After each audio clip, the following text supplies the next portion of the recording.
December 24th, Christmas Eve day.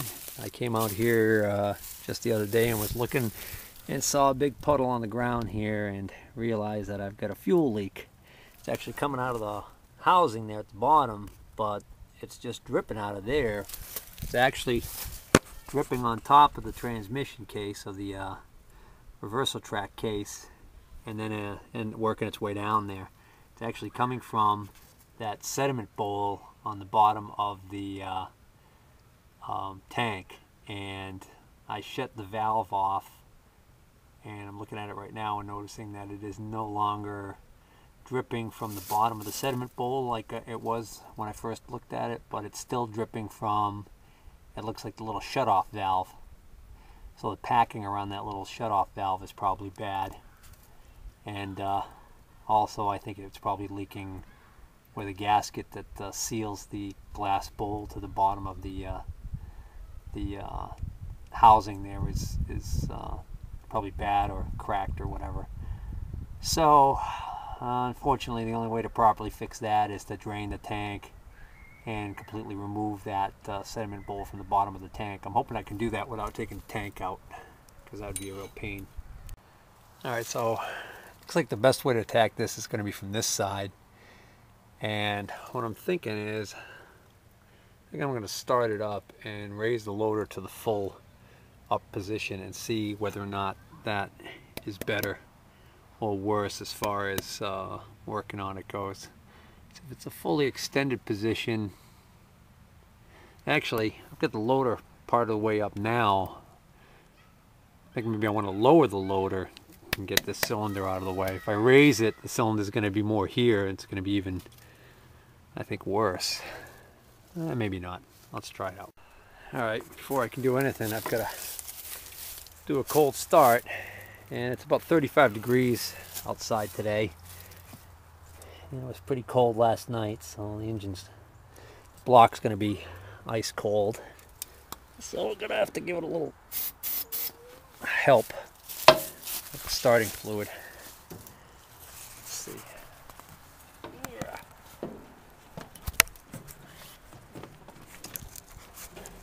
Some throttle. Shut off is in.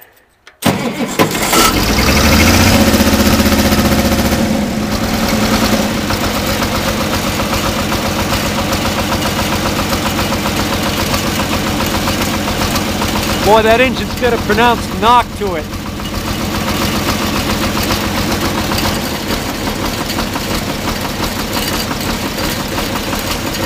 Definitely got a skip to it.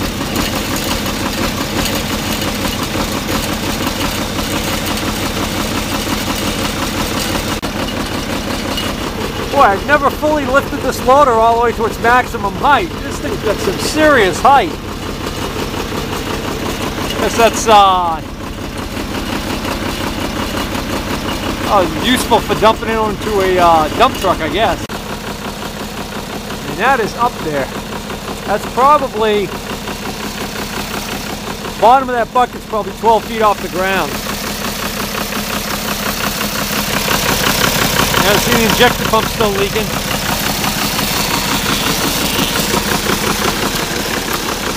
Alright. This will give me plenty of room to work.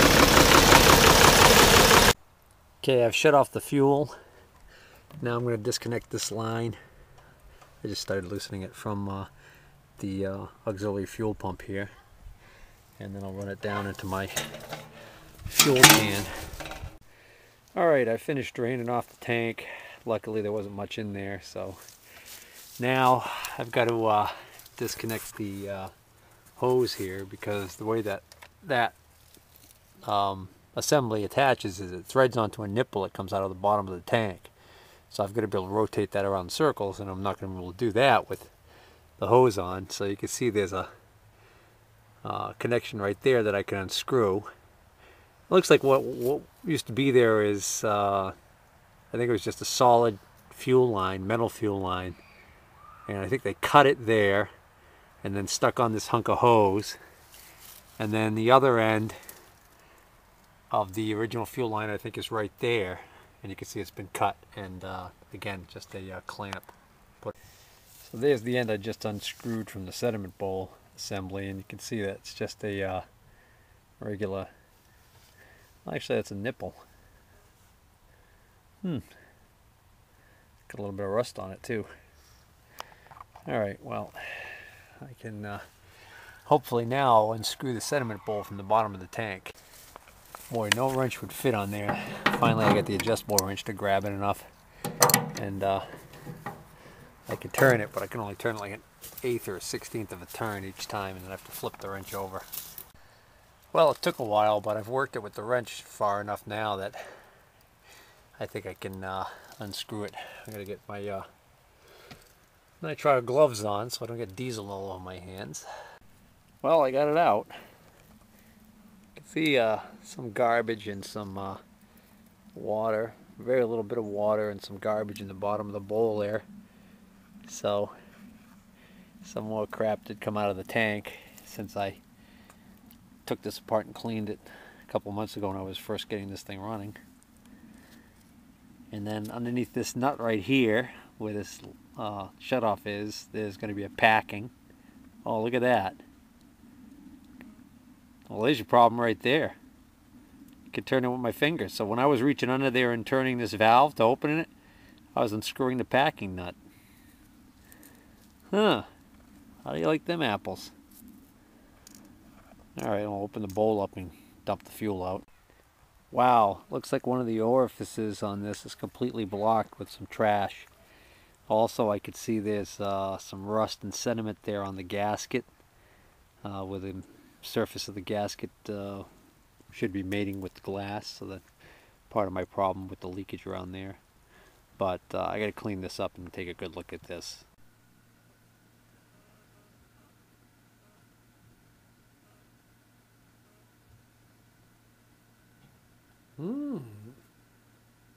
Interesting.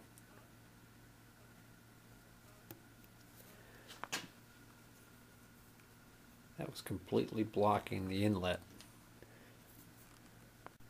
Well, not completely blocking it, but blocking it significantly enough. So, very interesting. Alright, so now I can clean this up better. Well, I can't get this packing nut off because it won't go around this 90-degree turn, this bend. Guess it wouldn't hurt to take this whole assembly out where it screws into the housing here.